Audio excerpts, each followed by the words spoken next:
Ayan po mga kapatid, magandang umaga po sa inyong lahat at narito naman po ako at muling magbabalik upang maghahatid ng mga panibagong mensahe. At ang topic natin ngayon, ano nga ba ang mensahe ng inyong mga anghel o guardian angel? Ano nga ba ang mga mensahe nila sa inyo na gusto nilang ipaabot? Ayan. Ano nga ba yung mensahe? Yan, sa mga makaka-resonate nito, please like and share. And subscribe. At sa mga bago pa lang na nakakaalam ng YouTube channel ko, ay pakikalimbang na rin po ng notification bell para lagi kayong updated sa aking mga pagtatarot. Yan, ano nga ba ang mensahe ng ng inyong mga guardian angel o kasama na rin sa akin kung ano nga mga mensahe. Yan. Pipili tayo ng 13 baraha. 1, 2, 3, 4, 5, 6, 7, 8, 9,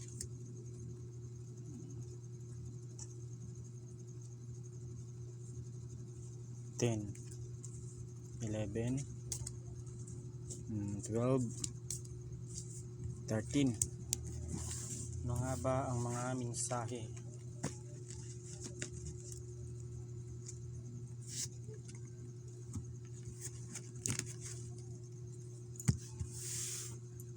Yan, tignan natin. Ang mensahe ng inyong mga anghel ay dapat wag po kayong magmukmok sa inyong sa isang lugar tulad ng inyong bahay. Wag po kayong magmukmok sa inyong kwarto, sa inyong silid, sa inyong loob ng tahanan. Dapat po magliwaliw po kayo, mag-unwind, maggala, i-relax po ninyo ang inyong sarili. Yan po ang sabi ng inyong guardian angel. Yan, o ang mga anghel, yan po ang mga mensahe nila. Wag po ninyong masyadong dibdibin ang inyong mga problema o ang inyong mga kinakaharap ngayon dahil maaring yan po ay magko-cause ng inyong pagkasakit. Yan, magkaroon kayo ng physical na karamdaman. Yan po ang dapat i-relax ninyo ang inyong sarili at i-enjoy ninyo. Yan po ang mensahe ng inyong guardian angel. Huwag po kayong magpalamon sa lungkot at mga problema na yan dahil ang mga problema po ay pag marunong po kayo mag-handle ay mayroon pong solusyon dyan sa mga problema na yan. Ang problema po may solusyon. Huwag po ninyong dibdibin, huwag po ninyong huwag po ninyong masyadong isipin yung mga bagay-bagay na ganyan. Yan. Strength. Yan. Ang mensahe ng inyong mga anghel na dapat sa lahat ng mga nangyari sa buhay mo, lahat ng mga pinagdaanan mo, lahat ng hirap, pagsasakripisyo mo sa buhay ay dapat maging matatag ka para maabot mo ang iyong tagumpay. Mga kapatid, yung strength na ito dapat maging malakas ka, labanan mo lahat ng mga pagsubok, mga pasanin mo sa buhay at maging malakas ka dapat para pag naging okay na ang lahat ay magiging financially stable na ang iyong buhay. Yan. Lahat naman tayo mga kapatid ay merong pagsubok, merong pinagdadaanan na ibinigay sa atin ng Panginoon na kailangan nating lagpasan. Lahat po ng tao mayroong mga problema, mayroong pagsubok, mayroong mga pasanin na mga dinadala sa buhay. Nasa sa atin na yon kung paano natin i-handle o paano natin labanan. Yan, pag sumuko tayo, talo tayo mga kapatid. Kailangan natin maging malakas, manalig sa ating Panginoon at maging maging malakas at patuloy tayong lumaban ng patas sa hamon ng buhay. Yan, para mas lalo hanggang sa maging okay na ang lahat. Yan, the death. Ang the death na ito mga kapatid ay maaaring itong the death na ito, kung ano man yung mga nangyari sa inyo na mga masalimuot na buhay, ang sabi ng mga anghel, kung ano man yung mga karanasan, mapait na karanasan na nangyari sa iyo na hindi maganda, ay matatapos na rin ito mga kapatid. Yan, dahil nakita ka dito na naging matatag ka. Naging matatag ka dito. Yan.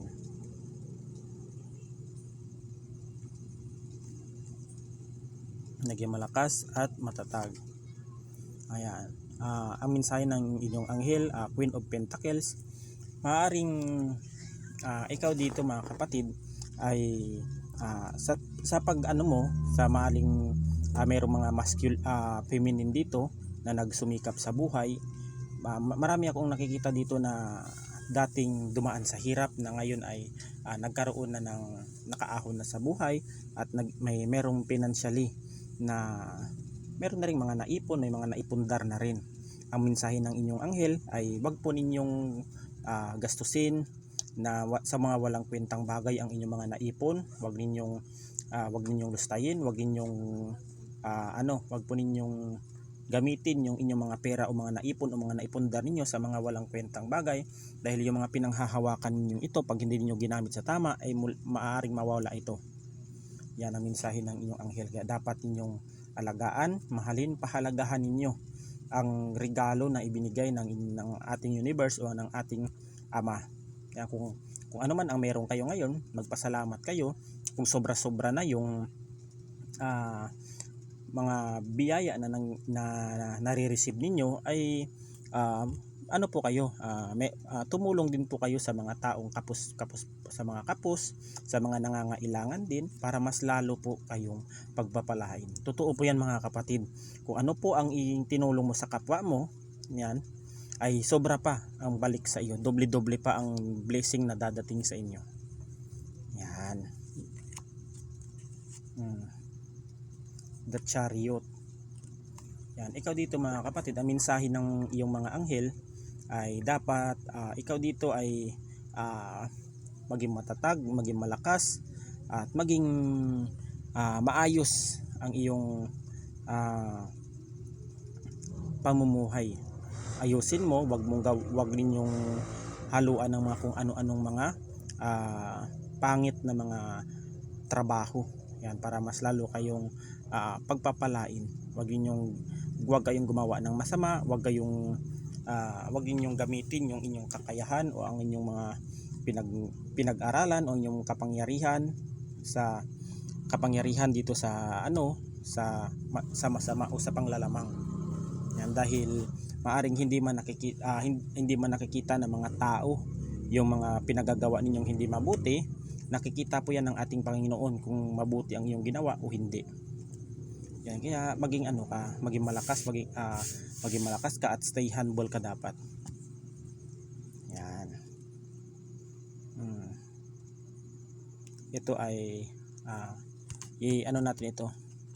Tanggalin natin ito at papalitan natin mamaya. Dalawa. Tanggalin natin yan, palitan natin mamaya. Ayan, ang mensahe ng iyong anghel, yan. Kung ikaw dito ay may pamilya na, may partner ka na, may asawa ka na, wag puro trabaho mga kapatid ang iyong wag puro trabaho ang iyong dapat gawin. Dapat pagtuunan niyo rin ang inyong relasyon. Yan. Pagtuunan niyo rin ang inyong relasyon, pag maglaan din kayo ng oras sa inyong love life, sa inyong relasyon mag-asawa, para muling manatili ang init ng inyong pagmamahalan. Wag puro trabaho, kasi po mga kapatid, pag hindi po ninyo binigyan ng oras ang isa't isa, maaring diyan po pumapasok ang mga kapatid, ang tukso. Diyan na yung mga magpartner na nangangaliwa na dahil wala na pong spark ang kanilang ang kanilang pagmamahalan, kasi inuna nila ang kanilang trabaho. Yan. Dapat bigyan din niyo sa isang linggo na may trabaho kayo, bigyan din niyo kahit isang araw na mag-date kayo, magsimba kayo, kumain kayo sa labas, manood kayo ng sine, para mas lalong tumibay ang inyong pagmamahalan at hindi mawawala ang inyong mga kapatid, hindi mawala ang init na inyong pagmamahalan dito. Yan, mag-enjoy kayo, kumain kayo sa labas, kung saan ninyo gusto, mag-travel kayo kahit saang lugar. Ang importante, mabigyan ninyo ang inyong ng time ang inyong isa't isa.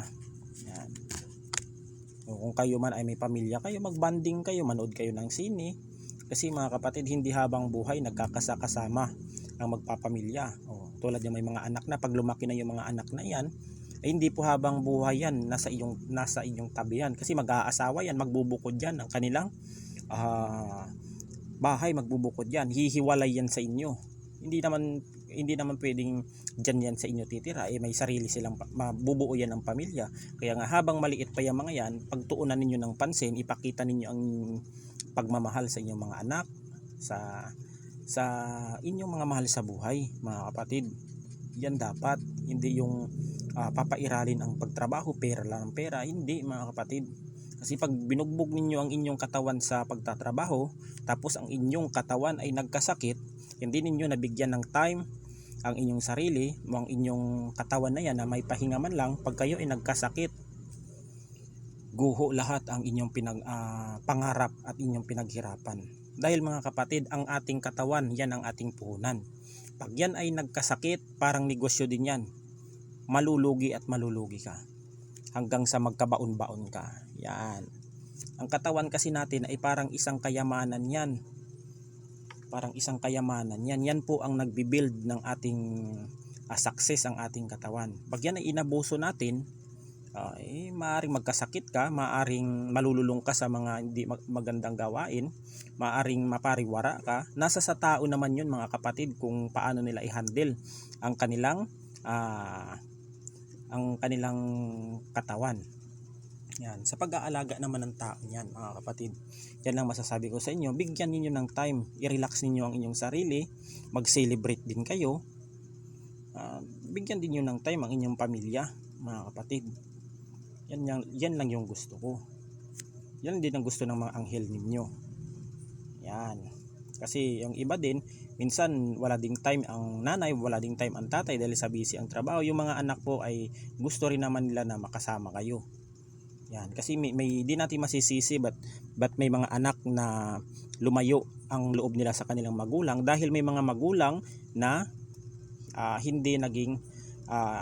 hindi maganda ang pagtrato nila sa kanilang anak. Parang napalayo ang kanilang loob.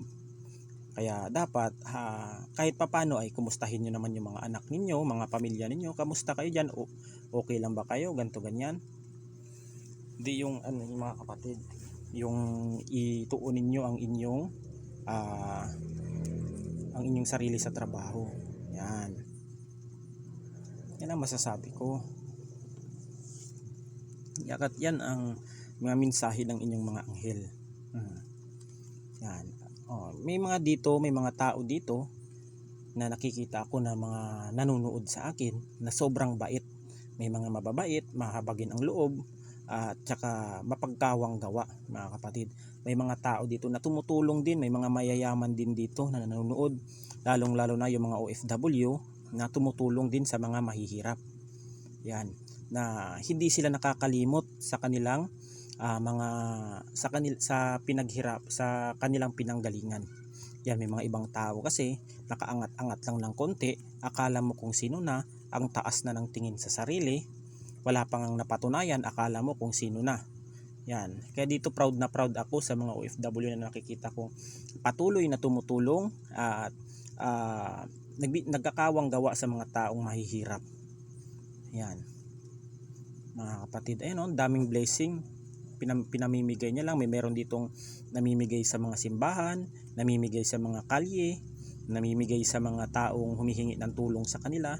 Ito dapat ang inyong gawin kapag sobra-sobra na ang inyong mga pera na naipon. Yan, ang pera po hindi po natin madadala yan sa kabilang buhay. Totoo po yan, mga kapatid. Iiwan mo yan pagdating ng panahon. Pero yung mga pagkakawang gawa mo, pagtulong mo sa kapwa, talagang yun ang magliligtas sa iyo. Malaking puntos yun. Malaking puntos yun, mga kapatid. Kung ikaw ay madamot, sa lahula ka, makasarili ka, gahaman ka, sakim ka, walang patutunguhan buhay mo yan. Marami ka ng pera, hindi ka nga masaya. Tignan mo kalimitan ng mga taong marami ang mga pera.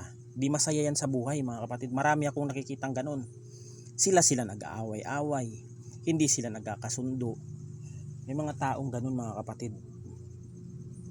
Kaya proud ako sa mga taong ganito na yumaman sila na hindi sila nakalimot. Yan. Page of Cups, ang mensahe ng iyong anghel dito, kung ano man ang narating mo ngayon, mag-celebrate ka. Kung ikaw ay nakaahon na, nakaluwag-luwag ka na sa buhay, i-celebrate mo, magbakasyon ka sa ibang lugar, gumawa ka na, pumunta ka ng Boracay, kung ano yung gusto mo, ibigyan mo ng oras ang inyong sarili mga kapatid. Yan, i-celebrate mo. Yan. Kung ikaw ay kung ikaw ay naging financially stable ka, i-ano mo rin ang iyong sarili. Dito. Kung ikaw may nakikita ako ditong talagang ano na talaga siya, sobrang yaman na isang tao. Yan. Ang ano ko lang dito, ang masasabi ko lang dito, may nakikita kasi ako ditong sobrang yaman na, may pera, may mga naipon na ang ano sa sarili nito ay nakikita ko dito parang mapagmataas, matapobre, mahilig manlait sa mga taong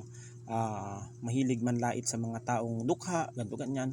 Ang masasabi ko dito sa tao na laglag, ibig sabihin hindi nagustuhan ang paglaglag na ito. Ibig sabihin hindi nagustuhan ng yung mga mensahe na aking sinasabi. Ibig sabihin na ito, itama ninyo ang inyong mali, ang mga mali na mga gawain ninyo. Wag po ninyong i-underestimate ang mga taong mahihirap, dukha, kung ano man ang mga narating nila sa buhay, kasi hindi po natin alam na ang takbo, ang ikot ng panahon, baka bumaliktad po mga kapatid. Wag po nating alipustahin, wag po nating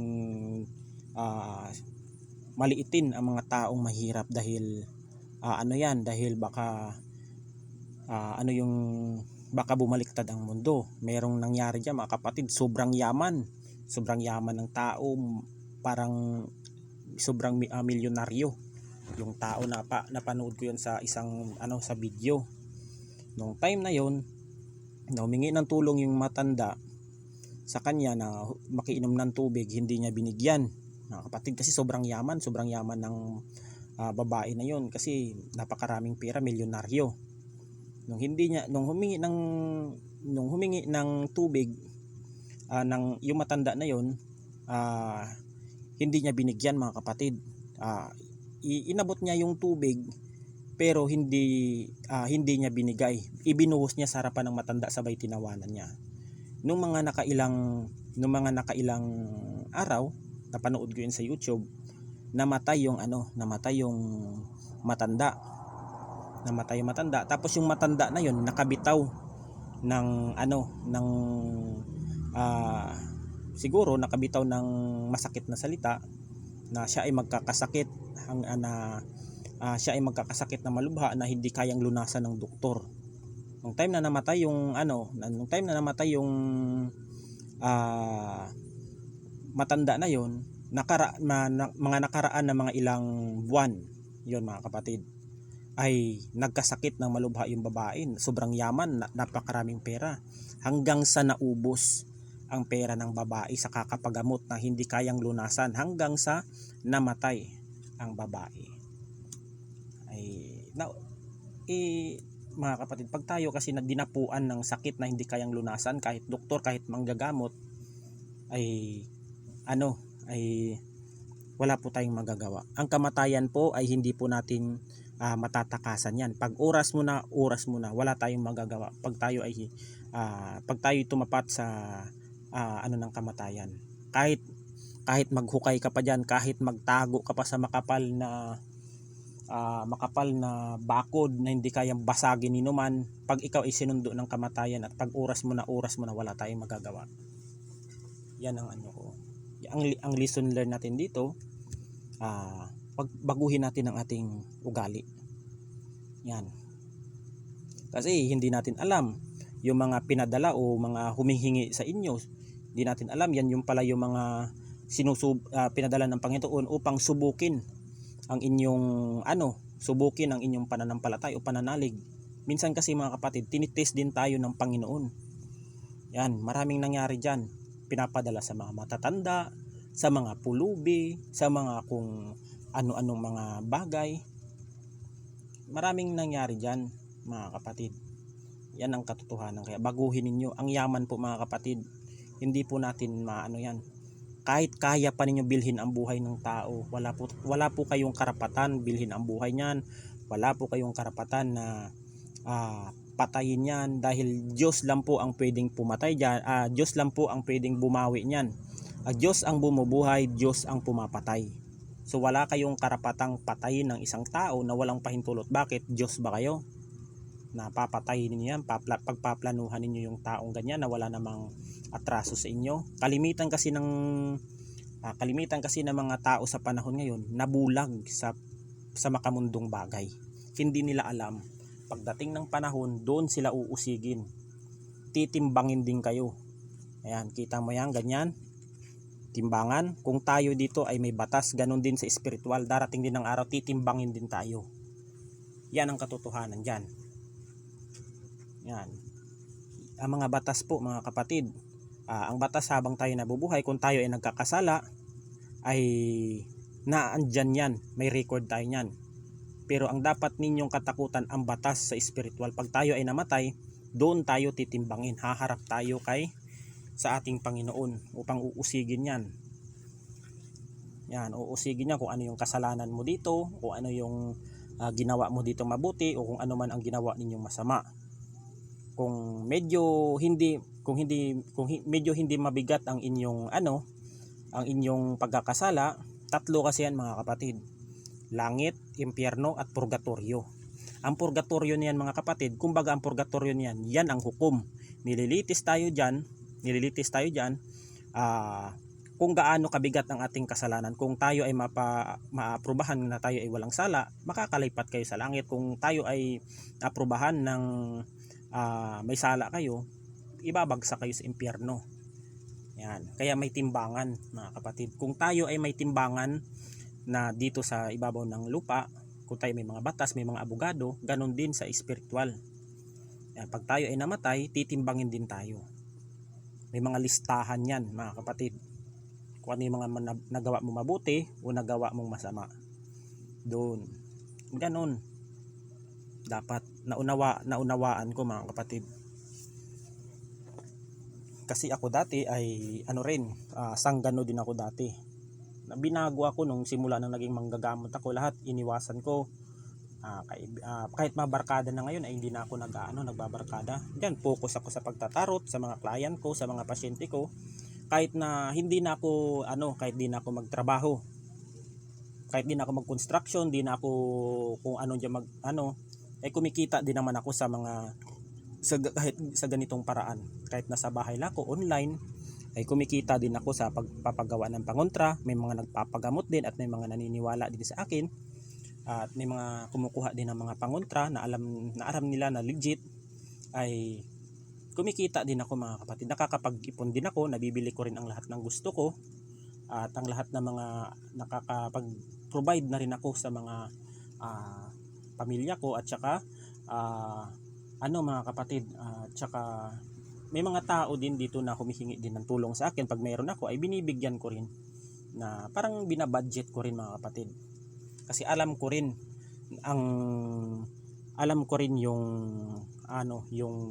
klase ng paghihirap. Kasi lahat ng paghihirap naranasan ko hanggang sa naging okay at naging stable na ang aking Kasi kahit ganito, kahit nagre-reading lang ako, kahit nanggagamot ako, gumagawa ako ng pangontra, ako po ay nagpapasalamat sa aking Panginoon at sa mga taong kumukuha at nagtitiwala sa aking mga pangontra at sa aking panggagamot, sa aking paghihiling, sa pagki-cleansing, sa pagritual. Ako po ay nagpapasalamat sa inyo at kayo ay nagtitiwala sa akin. At ako'y nagpapasalamat din sa Panginoon na binigyan din ako ng kakayahan na ganito at makapagbasa ako ng mga ganitong baraha, at saka makakapag-reading Yan, makakapanggamot. Yan. Tsaka nag-aaral din ako mga kapatid. Lahat ng mga kaaralan ko sa spiritual, inaano ko mga kapatid. Inilalagay ko sa isang aklat para kunyari sa kumbate, sa ritual, sa pamamaraan ng ritual sa negosyo. Yan ay isinusulat ko mga kapatid. Ito palang pangkumbate at mga ritual na mga mabubuti, pero hindi po ako gumagawa ng mga masasamang ritual dahil ayaw ko po ng ganun mga kapatid. Sa totoo lang, marami ditong sinusubok ako, binibigyan ng mga malalaking halaga, pero ayaw ko mga kapatid, ayaw ko. Yan, ayaw ko ng ganun dahil ayaw ko na ang aking kita o yung mga donasyon na ibinigay sa akin ng mga aking mga client, na mga donasyon na ibinigay sa akin ng mga aking mga pasyente ay galing sa masama. Ayaw ko po yun na yung mga pera na binigay sa akin ng ang mga client ko o aking mga pasyente na galing sa masama. Ayaw ko yun na yun yung pera na yun na ipapakain ko sa aking mga pamilya o aking mga mahal sa buhay. Ayaw ko ng ganun na galing sa masama. Yan mga kapatid. Dito. Kung kayo naman mga kapatid ay wala kayong time, ang sabi ng anghel, kung wala po kayong time sa sa pagsisimba, magsimba po kayo mga kapatid kahit sa isang beses sa isang linggo. Wala naman yan sigurong isang oras mga kapatid.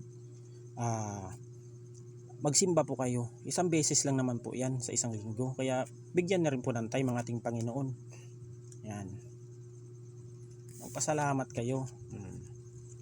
Itong 2, 4, 6, 8 of wands na ito. Ang 8 of wands na ito, tuloy-tuloy na ang blessing na ang mensahe ng mga anghel ninyo ay tuloy-tuloy na ang blessing na dadating sa inyo mga kapatid. Ayan. Tuloy-tuloy. Yan, tuloy-tuloy na ito mga kapatid. Kaya maging okay tayo. Papalitan natin mga kapatid ng dalawa.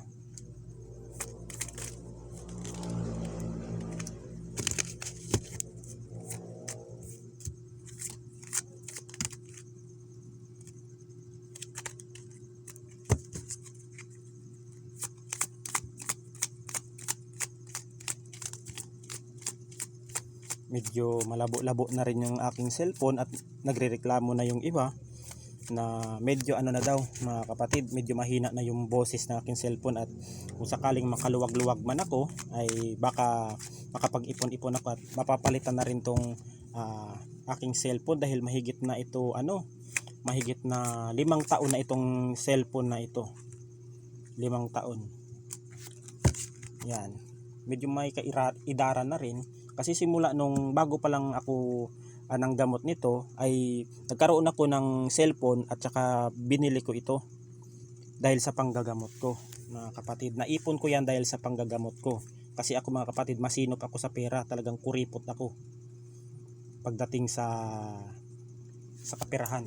Kasi alam ko kasi mga kapatid, ang hirap pag nawalan ka ng pera. Para tayong kawawa sa isang tabi na wala tayong mapuntahan, wala tayong mahingin ng tulong. Kaya naranasan ko yan na magtabi talaga. Yan na baka ako makaluwag-luwag, mapapalitan na rin natin to at maging malakas na rin sa susunod yung mga pagbablog natin, maging malakas na rin yung video na aking mga inaano sa inyo.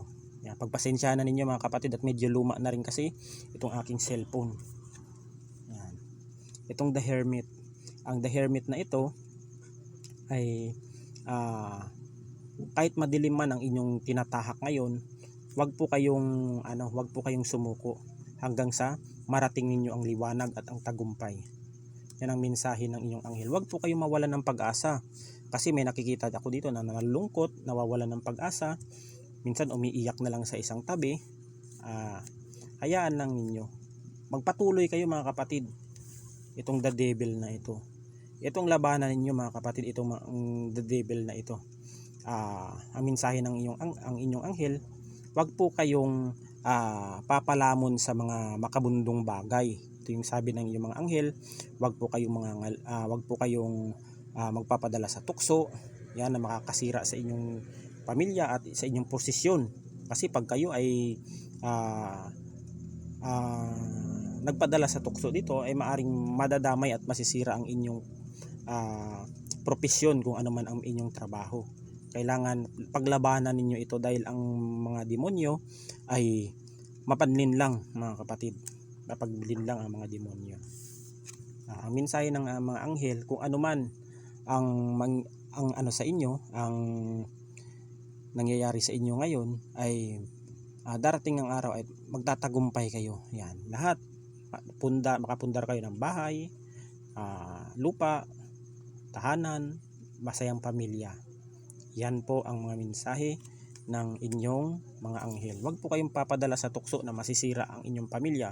Kasi po mga kapatid, pag tayo po kasi ay isa sa inyo, sa isa sa pamilya natin ang nagloko, ang mga bata po ay nadadamay at nahihirapan po sa sitwasyon. Kaya marami po mga bata na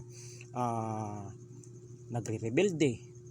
Yan, napariwara kasi nga dahil sa mga magulang na pabaya at inuna ang sarili nilang kapakanan at kaligayahan, kaya nang gaganon. Wag po dapat, mga kapatid. Okay naman sana kung stable, hiwalay kayo ng inyong asawa o divorce man kayo, pwede naman po kayong humanap ng inyong panibago. Yan. Pero kung mangangaliwa kayo na okay ang inyong pamilya, pangit po, malaki pong kasalanan yon. Yan. Pero kung considered lang po yun, mga kapatid, na pag kayo ay stable na hiwalay na, matagal na kayong hindi nagsama, pwede pa naman, mga kapatid, na magkaroon ka ng partner. Yan. Kung sino yung binigay ng Panginoon sa inyo, ay tanggapin ninyo, mga kapatid. Kasi lahat tayo ay binigyan tayo ng Panginoon ng tamang tao. Ayan, mga kapatid. At hanggang dito na lang, at God bless us all. Ingat po tayo palagi. Bye-bye!